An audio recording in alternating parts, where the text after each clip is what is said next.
জীবনে কিছু করে দেখাতে হলে আকাশের সেই সীমা ছুঁতে হবে যে সীমা ছোঁয়ার কথা আপনি কখনো ভাবতেও পারেন না। তাহলে নিজের মধ্যে এই 3টি গুণ সম্মিলিত করুন। প্রথম, নিজের লক্ষ্যে পৌঁছবার ইচ্ছে, একাগ্রতা। এ আপনার দ্বারা এমন কাজ করাতে পারে যা আপনি কখনো করতে পারবেন না।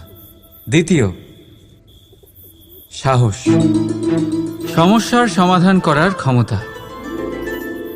এটা আপনার দ্বারা তাই করাতে পারে যা আপনি সত্যিই করতে চান। আর তৃতীয় হলো